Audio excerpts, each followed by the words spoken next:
Hello అందరికీ, నేను స్వరాలి. Rama loves Sita 11వ భాగంతో మళ్ళీ మీ ముందుకు వచ్చాను. స్టోరీ కనుక నచ్చినట్లయితే లైక్ చేసి ఛానల్ని సబ్స్క్రైబ్ చేసుకోవచ్చు కదా ప్లీజ్. అలాగే కామెంట్ కూడా చేయండి. ఇక లేట్ చేయకుండా మనం మన స్టోరీలోకి వెళ్ళిపోదాం. శిల్ప రామ్కి ఓవర్గా డ్రింక్ పోస్తూనే ఉంది. కొద్దిసేపటి తర్వాత రామ్, శిల్ప ఇక నాకు చాలు, వద్దు అన్నాడు. రామ్ ఇంకొంచెం తాగు అంటూ ఇంకొద్దిగా వైన్ అతనికి తాగించింది శిల్ప. అలా అంటూనే మరో 4-5 గ్లాసులు అతని చేత తాగించింది శిల్ప.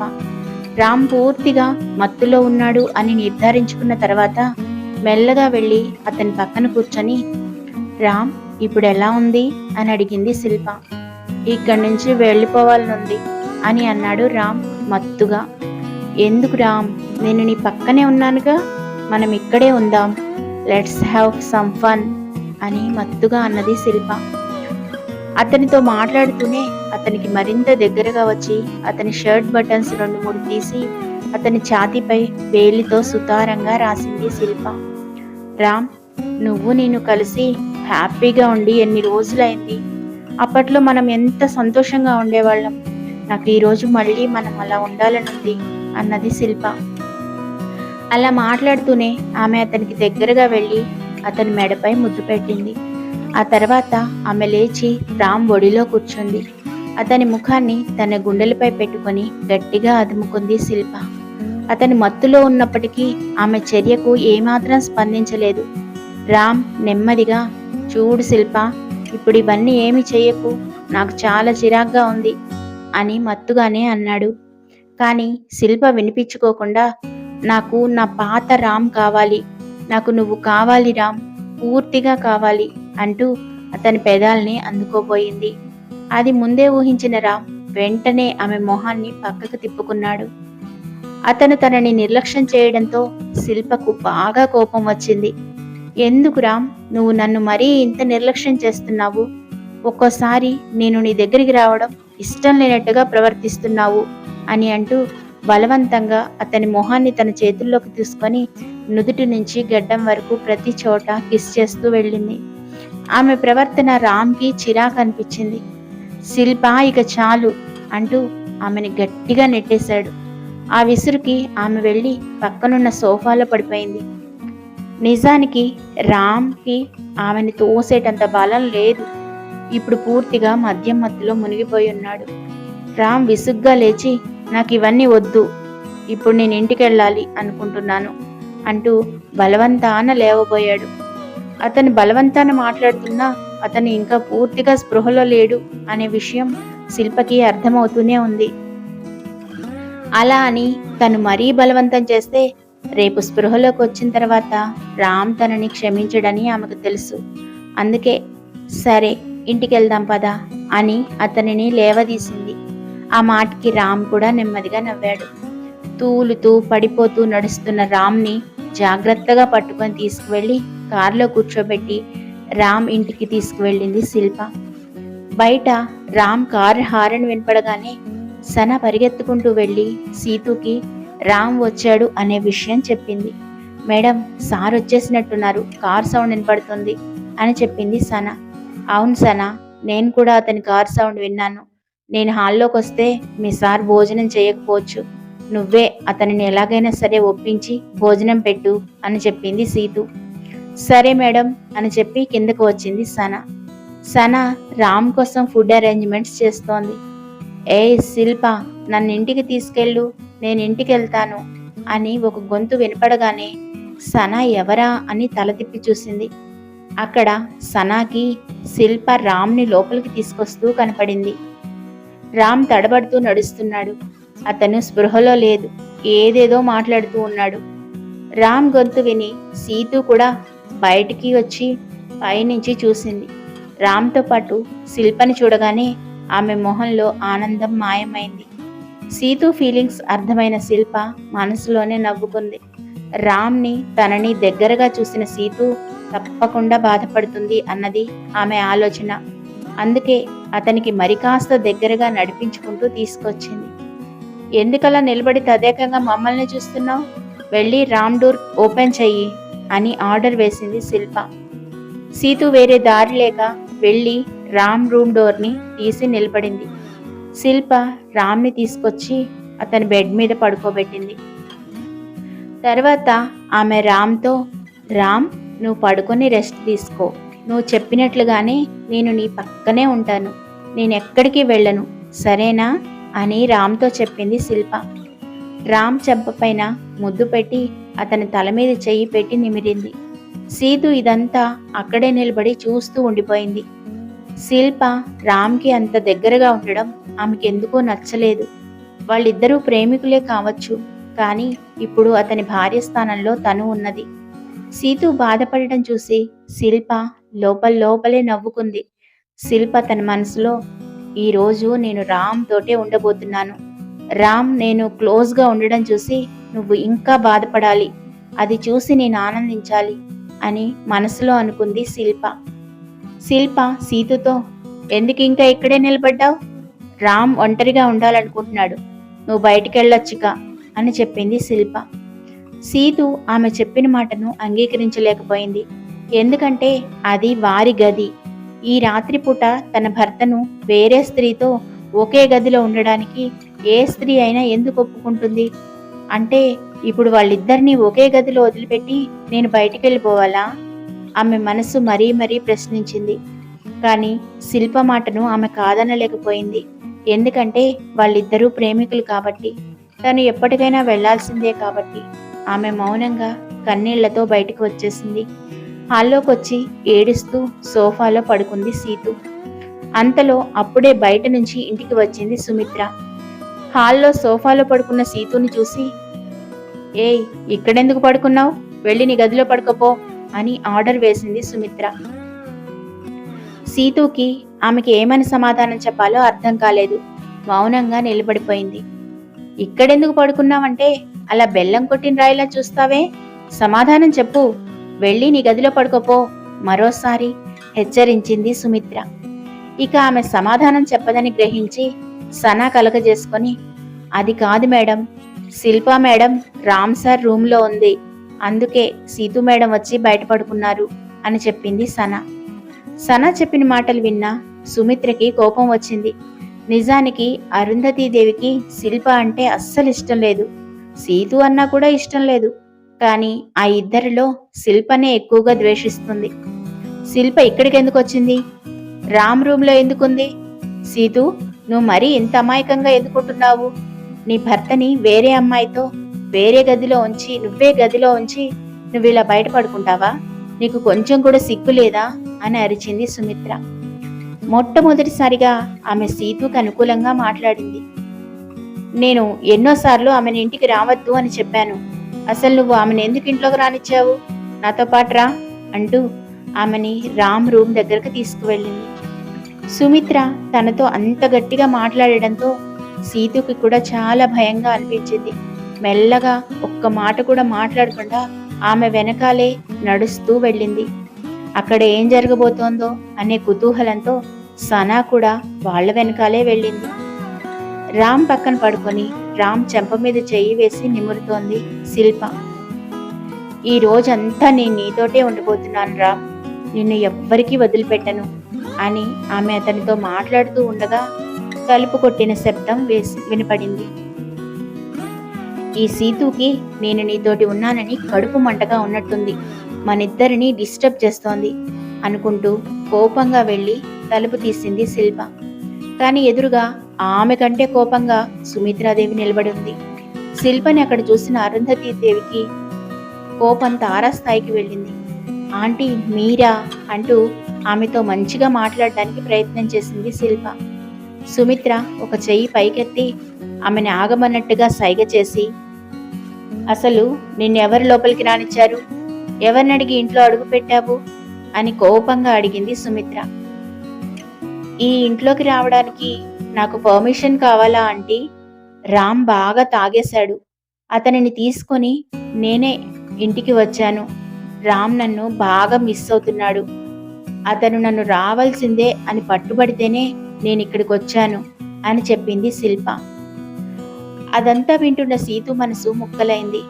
అంటే రామ్ కావాలనే శిల్పని ఇంటికి తీసుకొచ్చాడన్నమాట అని తనలో తనే అనుకుంది సీతు. అయితే ఆ తర్వాత నిమిషంలో ఎవ్వరూ ఊహించని విధంగా సుమిత్ర శిల్ప చెంపపై బలంగా కొట్టింది. ఎవ్వరూ ఊహించని విధంగా సుమిత్ర శిల్ప చెంపపై లాగి పెట్టి కొట్టింది. శిల్ప చెంప చెళ్ళుమంది. చెంపపై చెయ్యి వేసుకొని సుమిత్ర వైపు చిరాగ్గా చాలా కోపంగా చూసింది శిల్ప.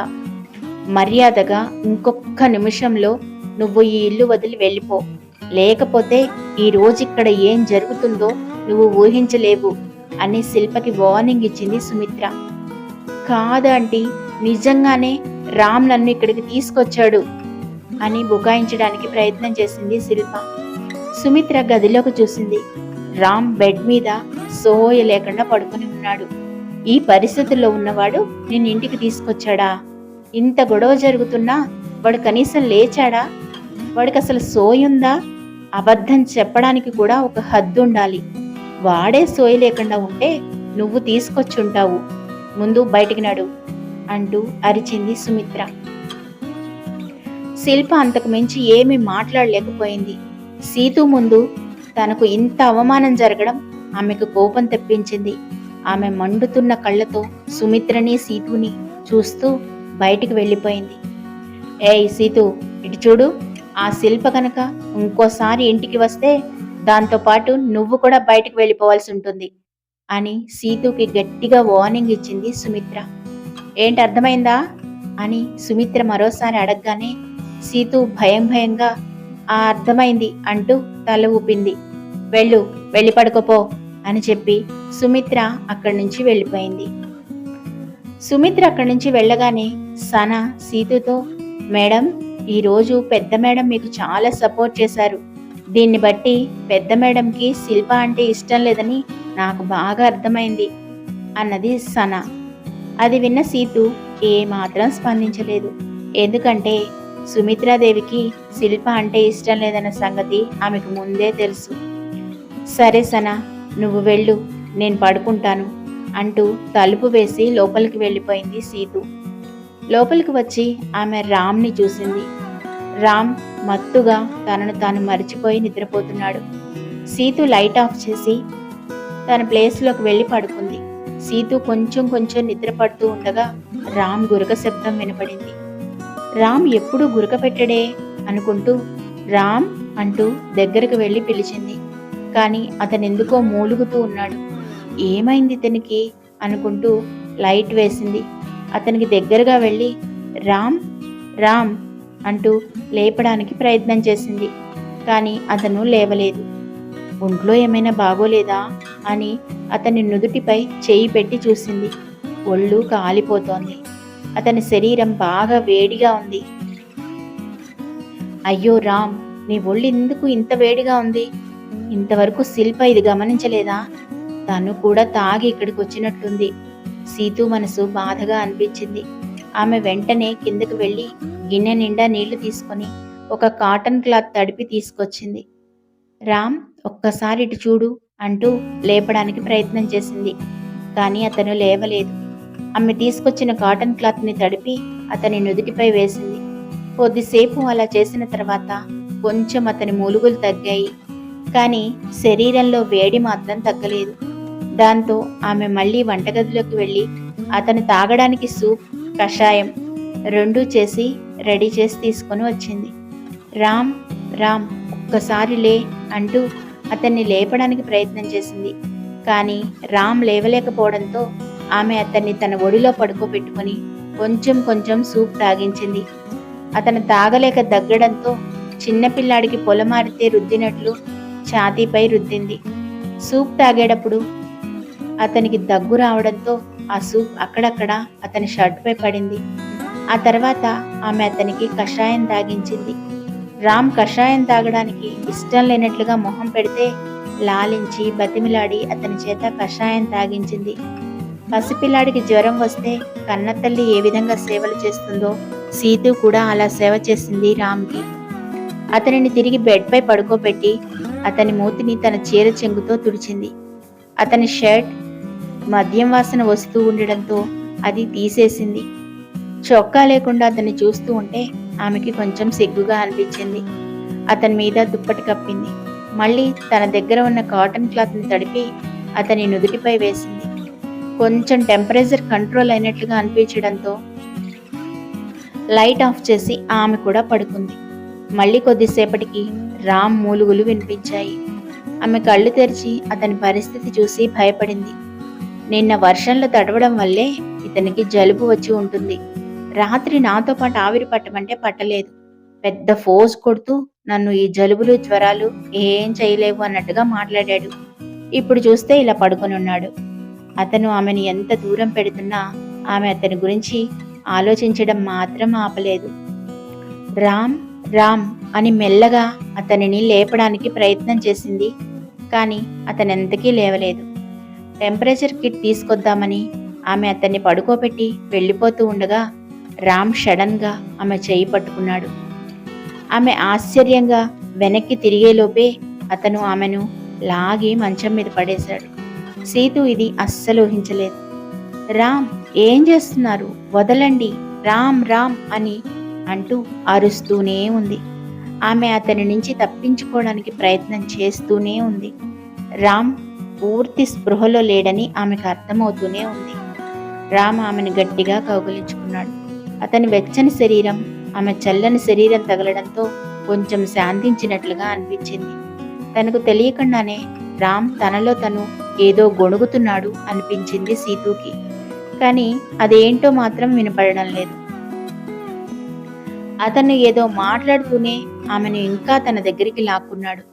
నిజానికి అతని చేతుల్లో ఉన్నది సీతు అన్న సంగతి కూడా అతను మర్చిపోయాడు. రామ్ అతనిని కిందకు తోసి పూర్తిగా తన బరువును ఆమెపై మోపాడు. సీతు ఊపిరి పీల్చుకోవడం కూడా చాలా కష్టంగా అనిపించి రామ్ రామ్ అని అరుస్తూనే ఉంది. ఆమె తన పూర్తి శక్తిని ఉపయోగించి అతనిని పక్కకి నెట్టడానికి ట్రై చేసింది. కానీ అతను అంతే బలంగా పట్టుకుని ఆమెతో మాట్లాడుతున్నాడు. సీతు గిలిగిల్లాడుతూ అతనిని పక్కకి నెట్టాలని చూస్తోంది. కానీ అతని బలం ముందు ఆమె బలం సరిపోలేదు. ప్లీజ్ అమ్ము, నన్ను వదిలి వెళ్ళకు, నన్ను ఎప్పుడూ వదిలి వెళ్ళకు ప్లీజ్ అని అన్నాడు రామ్. అతని నోటి నుంచి అమ్ము అన్న పిలుపు విని ఒక్కసారిగా స్టన్ అయింది సీతు. అప్పటిదాకా అతనిని తప్పించుకోవాలని ప్రయత్నం చేస్తున్న సీతు ఒక్కసారిగా ఆగిపోయింది. రామ్, నువ్విప్పుడేమన్నావు, మళ్ళీ చెప్పు అని అన్నది సీతు. అమ్ము, నన్ను వదిలిపెట్టకు అమ్ము, నన్ను వదిలి వెళ్ళొద్దు, నువ్వు లేకుండా నేను బతకలేను అని ఏదేదో కలవరిస్తున్నాడు రామ్. అమ్మో అన్న పేరు అతని నోటి నుంచి వినగానే సీతు కళ్ళల్లో కన్నీళ్లు కారుతున్నాయి. అతను ఆ ఒక్క పేరు పెట్టి పిలవడంతో సీతు అన్నీ మర్చిపోయింది. అతని కౌగిట్లో కరిగిపోయింది. ఈ అమ్ము ఎవరు, ఆమెకి రామ్కి సంబంధం ఏంటి? ఆ పేరు వినగానే సీతుకి ఎందుకంత సంతోషం కలిగింది? ఆ రాత్రి వారిద్దరి మధ్య ఏం జరగబోతోంది తెలుసుకోవాలి అంటే వింటూనే ఉండండి రామా లవ్స్ సీత. స్టోరీ కనుక నచ్చినట్లయితే లైక్ చేసి ఛానల్ని సబ్స్క్రైబ్ చేసుకోవచ్చు కదా ప్లీజ్.